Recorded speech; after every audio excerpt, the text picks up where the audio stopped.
शिव को गुरु बनाया है, हमने जो 3 सूत्र अपने जीवन में उतारा है, ये हमारा मन कैसा होता है?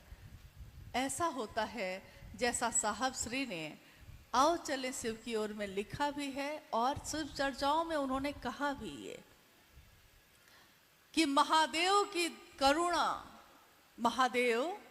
महादेव के द्वारा सतत प्रवाहित करुणा जब शिष्य भाव से मिलती है, महादेव के द्वारा सतत प्रवाहित करुणा जब व्यक्ति के शिष्य भाव से मिलती है तो क्या होता है?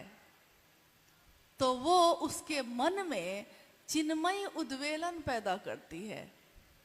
हम जो ये कहते हैं ना कि पहले सूत्र में हम बार बार ये क्यों कहते हैं, हे शिव आप मेरे गुरु हैं, मैं आपका शिष्य हूँ, मुझ शिष्य पर दया करिए, हम ये क्यों कहते हैं? मुझ शिष्य पर दया करिए ये क्यों कहते हैं?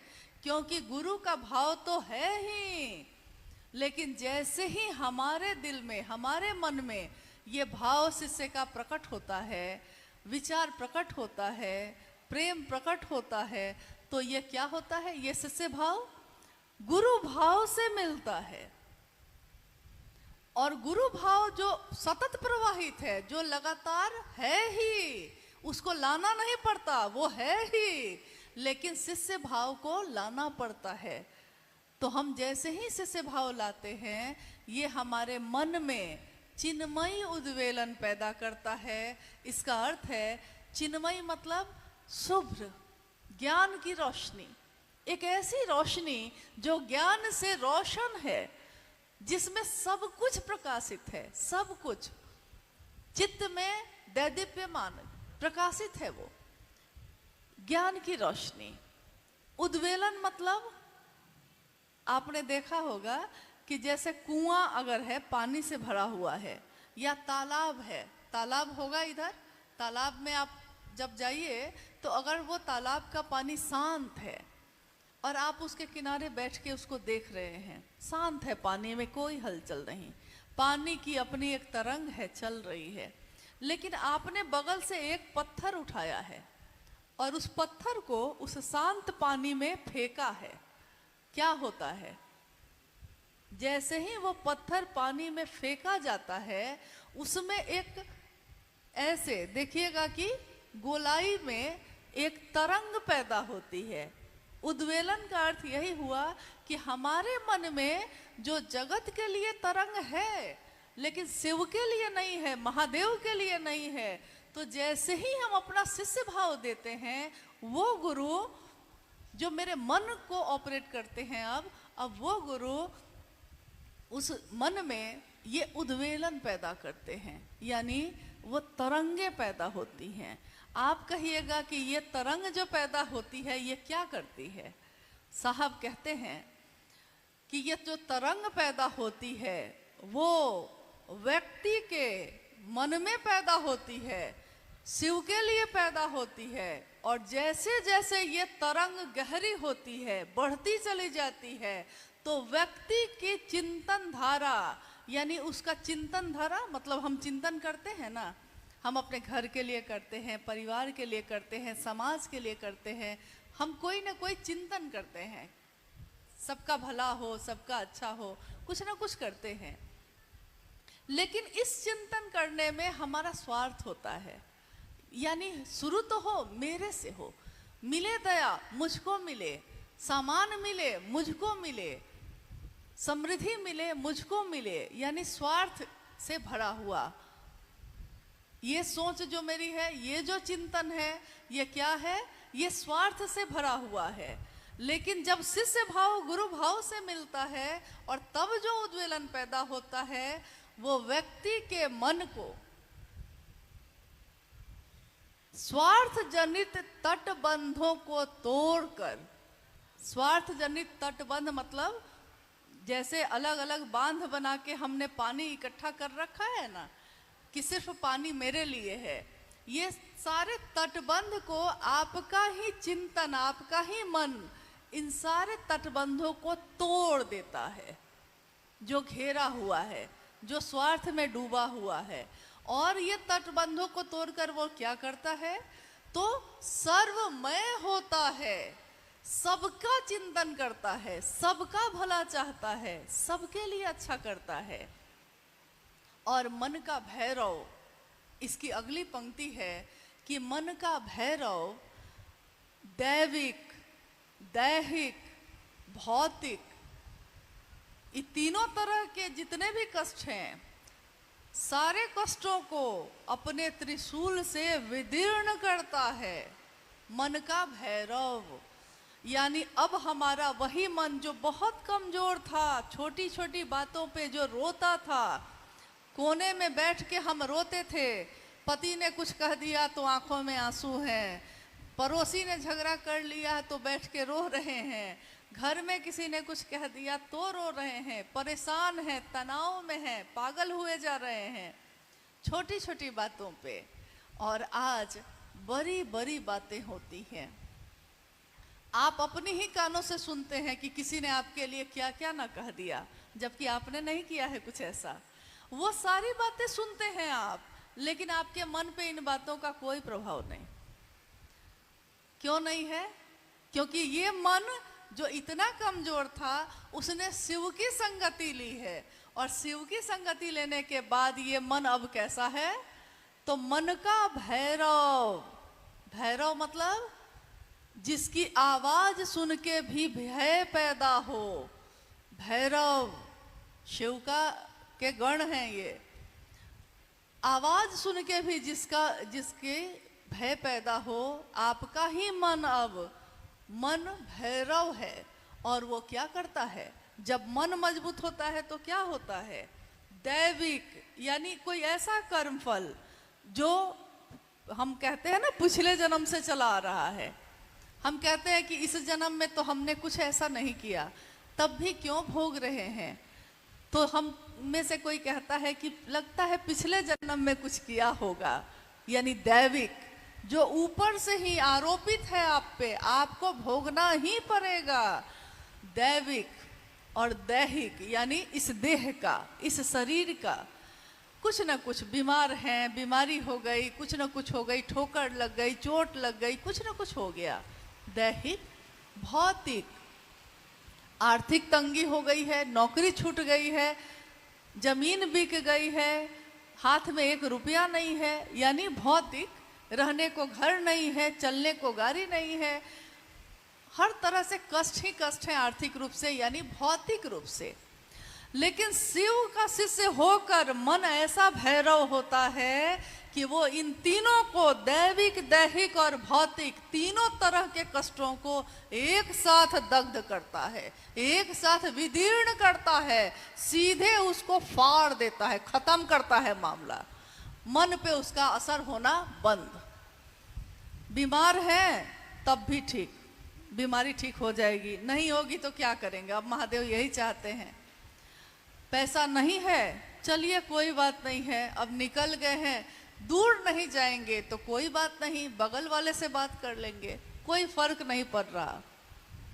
पॉकेट में पैसा नहीं है, लेकिन अंदाज तो ऐसा है कि जैसे लगता है कि फकीरी में अमीरी की अदा लेकर आए हैं। फकीरी है लेकिन अदा कैसी है, लगता है कि जैसे कहाँ के अमीर आए हैं, इतना ताव है।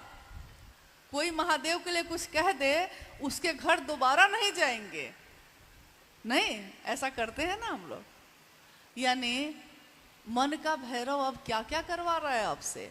और भौतिक मतलब पहले इस बात का असर होता था कि बगल वाले का घर 3 मंजिला बन गया और हम लोग एक ही मंजिल पे हैं, उसका घर जो है उस पर टाइल्स लगा हुआ है और मेरे घर की दीवार पे मिट्टी लगी हुई है। पहले मन पे इसका असर था, अब है, अब होता है ये असर, कोई फर्क पड़ता है, क्योंकि मन ये समझ गया कि रहना नहीं है, देश भी रहना है। हम आए हैं महादेव के पास से, महादेव का काम करेंगे, महादेव महादेव करेंगे और वापस लौट जाएंगे। ठीक वैसे ही जैसे यहाँ आने के लिए, एक छोटी सी यात्रा में आने के लिए न आप अपना घर लाए, न अपना टीवी लाए, न अपना फ्रिज लाए, न अपना कोई भी सामान लाए, क्योंकि आपको पता था कि छोटी सी यात्रा है, क्या लेकर जाएंगे, जो लेकर जाएंगे वो बोझ बनेगा, इसलिए छोड़िए। और ऐसे भी तो बटा ही जाएगा। ये भी समझ आ गई कि जैसे ही ये शरीर खत्म होगा, अपने ही लोग बाँट उठ के रेडी हो जाएंगे, तैयार हो जाएंगे। यानी ये समझ, पूरी की पूरी समझ। अब इसी समझ के लिए पूर्व में साधु संतों ने, या आज भी कितने लोग हिमालय की गोद में जाते हैं, अपना घर गृहस्थी छोड़ देते हैं, हिमालय में जाके साधना करते हैं। एकांत हो, कहीं कोई हलचल नहीं हो, कोई आवाज नहीं चाहिए, महादेव पे ध्यान मेरा टिक जाए, ऐसी जगह चाहिए। तो गुफा में बैठे हैं, तो हिमालय पे बैठे हैं, तो घोर घनघोर जंगल में जाके बैठे हैं। और हम आप कहाँ बैठे हैं? हम आप कहीं नहीं गए। हमने कोई हिमालय घूमने के लिए गए हैं, रहने नहीं गए। नहीं, जंगल घूमने के लिए गए हैं, जंगल में समाधि लगाने नहीं गए। न हमने घर छोड़ा, न हमने गृहस्थी छोड़ी, न हमने अपने दैनिक कामों को छोड़ा, किसी भी चीज को छोड़ा नहीं। बस इतना भर किया है कि हर चीज में महादेव को लेकर आ गए हैं। महादेव पल पल में हैं। महादेव मेरे घर के मालिक, महादेव मेरे घर के मुखिया। अब बोलते हैं हम, जब कोई पूछता है कि महादेव को गुरु बनाए हुए कितना साल हो गया, तो हम बताते हैं घर में कौन कौन है। तो अब हम कहते हैं कि 5 लोग हैं। तो सामने वाला कहता है कि आपके घर में तो दिखता है आप और आपकी पत्नी और 2 बच्चे दिखते हैं, और आप कह रहे हैं कि 5 लोग हैं। तो हम कहते हैं उसको, हाँ 5 लोग हैं, क्योंकि मेरा महादेव, मैं, मेरी पत्नी और मेरे 2 बच्चे, ये 5 लोगों का परिवार है। लेकिन एक समय ऐसा भी था जब हमारा मन ये नहीं समझता था। उस समय हमारा मन यही समझता था परिवार मतलब यही होता है, ये 4 लोग बस। आज अगर कहते हैं कि आपके परिवार में कितने लोग हैं, तो हम कहते हैं कि गिनती नहीं हो सकती भाई साहब। ये धरती हमारा जो है, धरती हमारा फर्श है, यानी धरती है, फर्श है, और आकाश जो है वही हमारी छत है। क्योंकि अब इस परिवार में इतने लोग हैं, इतने लोग हैं कि इसका घर कंक्रीट का नहीं बन सकता। छोटे से छोटे या बड़े से घर में भी अब शिव के शिष्य नहीं समा सकते। क्यों हुआ ये? क्योंकि कभी कुछ लोगों ने साहब की इस बात को सुना भी और समझा भी, और उनकी बातों को सुनकर समझकर वो निकल गए। गली गली, गांव गांव जाकर उन्होंने अपने गुरु के नाम का झंडा बुलंद किया। उस समय के गुरु भाई और गुरु बहन जो गांव गांव में जाते थे, शायद आपको पता हो या ना हो, लेकिन माँ नीलमानंद बताती थी कि लोग जो जाते हैं, मैंने उनसे पूछा कि वो जो गुरु भाई आए थे वो हमेशा एक झोली लेकर क्यों आते हैं, एक थैला क्यों रहता है? एक गुरु भाई जो हमेशा आते थे, तो जब आते थे तो एक थैली लेके आते थे, हमेशा उस थैली को पकड़े रहते थे। तो मां नीलमानंद जी ने कहा कि उस थैली में जानती हो क्या है? एक शिष्यानुभूति है, 3 सूत्र का कार्ड है, और साहब ने जो लिखा है ना कि शिव आज भी गुरु हैं, मैंने परीक्षा की है, आपकी परीक्षा प्रार्थनीय है, उसका स्टिकर है। और ये लोग जहाँ जाते हैं, जिसके नाम की घोषणा करते हैं, उसको शिष्यानुभूति देते हैं पढ़ने के लिए, और कहते हैं कि इसको पढ़िएगा। सामने वाला कहता है कि पैसा लगेगा क्या? तो गुरु भाई कहते हैं कि नहीं, इसका मूल्य है आपका शिव शिष्य होना, यही मूल्य चुका दीजिएगा। और शायद सामने वाला समझता भी नहीं कि कितना बड़ा मूल्य है ये, कितनी बड़ी कीमत मांगी गई है एक बार शिव का जो हो गया फिर वो कहाँ जाएगा। एक बार जो शिखर पे चला गया वो अब चलेगा तो नीचे ही चलेगा ना, क्योंकि उससे ऊपर तो अब कुछ भी नहीं है। महादेव जो गुरु हैं, महादेव जो जगत के गुरु हैं, आज मेरे आपके गुरु हुए हैं। उस समय तो झोली लेकर लोग घूमे और शिष्यानुभूति और 3 सूत्र का कार्ड बांटा लोगों को। ये कौन लोग थे? क्या उनके पास बहुत पैसे थे कि इतना इतना शिष्यानुभूति छपवा लिया? उस समय तो संस्था भी नहीं बनी थी, ट्रस्ट भी नहीं बना था। अब है 2007 में 3 संस्था और न्यास बने जो महादेव के काम को बढ़ाने के निमित्त साहब के द्वारा बनाए गए, और आज भी वो इस काम को कर रहा है और तेज गति से हो रहा है ये। लेकिन जब का ये मामला है, उस समय तो ये भी नहीं था।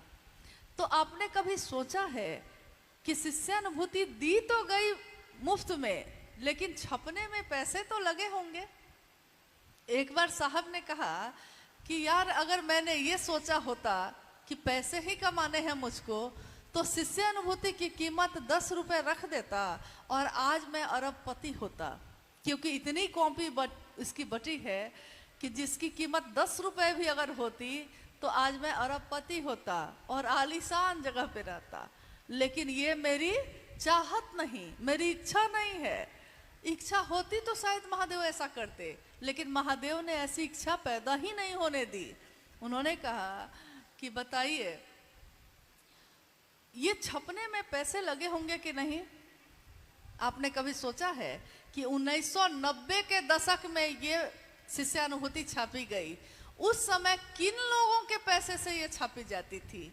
उन्हीं लोगों के जिन्होंने साहब और दीदी से ये वादा किया कि साहब आपने जो कहा है हम करेंगे, चाहे लाख आफत आए। अब शिव को अपना मान लिया है तो मान लिया है, अब वापस नहीं होंगे।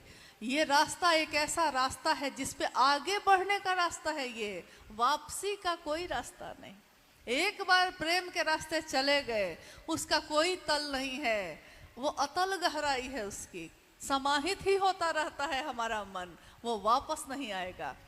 तो साहब ने कहा कि बताओ उस समय ऐसे आए। मानीलम आनंद जी ने कहा कि साहब के पैसे से ही जो तनख्वाह मिलती है थोड़ा थोड़ा भी बचाने की कोशिश करते हैं, और कुछ जो गुरु भाई गुरुवान हैं अपने पास से जो वो कमाते हैं उसी में से थोड़ा थोड़ा पैसा एक जगह जमा होता है, और उसी पैसे से ये शिष्यानुभूति छपती है और महादेव का काम आगे बढ़ता है।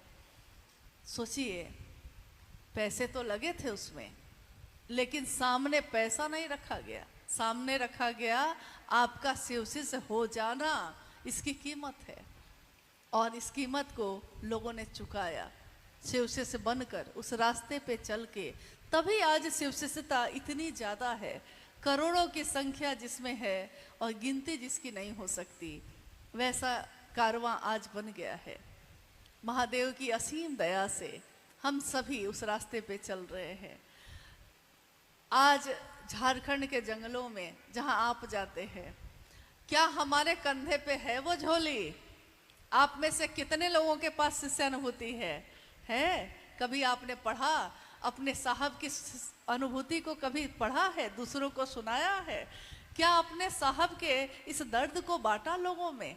क्यों बांटा है तो बहुत अच्छा, और अगर नहीं बांटा है तो अनुरोध है कि इसको जरूर।